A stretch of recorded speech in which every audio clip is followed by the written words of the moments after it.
పాకిస్తాన్లో ఉండే హిందువులను చంపేయమని కొంతమంది రెచ్చగొడుతున్నారు. ఇస్లామిక్ తీవ్రవాదం ఏదైతే జిహాదీ తీవ్రం పహల్గామ్లో చంపినారో అక్కడ వచ్చి చంపాల్సిన అవసరం లేదు, ఆడ హిందువులను చంపేయండి పాకిస్తాన్లో అని స్పష్టంగా చెబుతున్నారు కొంతమంది.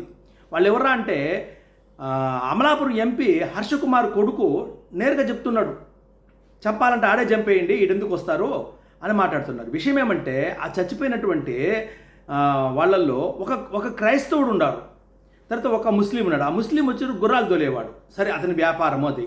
క్రైస్తవుడు చనిపోయినాడు కదా, అయినా కూడా వీళ్ళ క్రైస్తవ బ్యాచ్ ఎవరైతే మతం మారినటువంటి బ్యాచ్ ఈరోజు పాకిస్తాన్లో ఉండే హిందువులను చంపేయండి అని మాట్లాడు.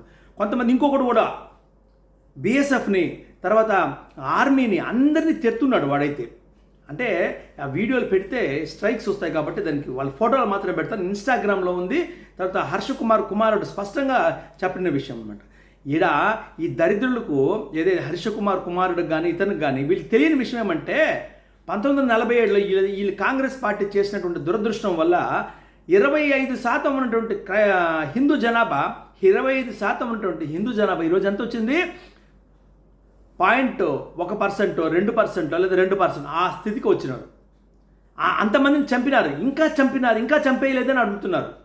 అంటే 25% నుంచి 2%కి వచ్చినటువంటి హిందూ జనాభా లేదా క్రైస్తవ జనాభా అంతా కూడా తగ్గిపోయింది.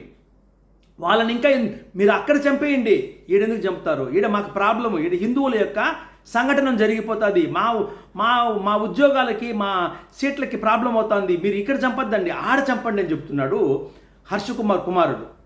ఇంకొక క్రైస్తవ జై భీమ్ బ్యాచ్ వాడు వెనకాల బుద్ధుడు ఫోటో పెట్టుకో ఉన్నాడు.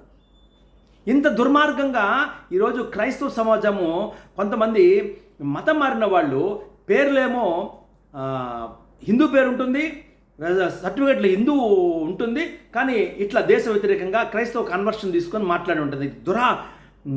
ఈ దుర్మార్గమైన చర్యలను తెలియజేస్తున్నా. వాళ్ళు స్పష్టంగా చెప్తున్నారు, పాకిస్తాన్లో ఉండే హిందువులను చంపేయండి, ఏడెందుకు చంపుతారు, అక్కడ చంపేయండి. చంపాలంటే సెకండ్ లార్జెస్ట్ రిలీజన్ అంట. అవును, సెకండ్ లార్జెస్ట్ రిలీజన్ పాకిస్తాను. ఎంత 2%, 24% ఉన్నటువంటి దాన్ని 2% దేశం అంతమందిని చంపారు, కన్వర్షన్ చేస్తారు. ఈ దుర్మార్గులకు అర్థం కావట్లేదు. మత మార్పిడి ముఠ ఎంత ఘోరంగా ఉందంటే ఇతని ద్వారా తెలుస్తోంది. వీళ్ళ నోటికాడ కూడిపోతుందనే బాధతో చచ్చిపోతున్నారు. హిందూ సంఘటన అయిపోతుంది, మేము ఇంకా గెలవలేమనే ఉద్దేశంతో వాడొకడు ఆర్మీని మాట్లాడుతున్నాడు. కాబట్టి ఇటువంటి విషయాలు మనం తెలుసుకోవాల్సింది. ఇంత దుర్మార్గమైన ఆలోచనలు ఎందుకు వస్తున్నాయంటే దేశ వ్యతిరేకమైనటువంటి మత మార్పిడి వల్ల వస్తుందని తెలియజేస్తున్నా.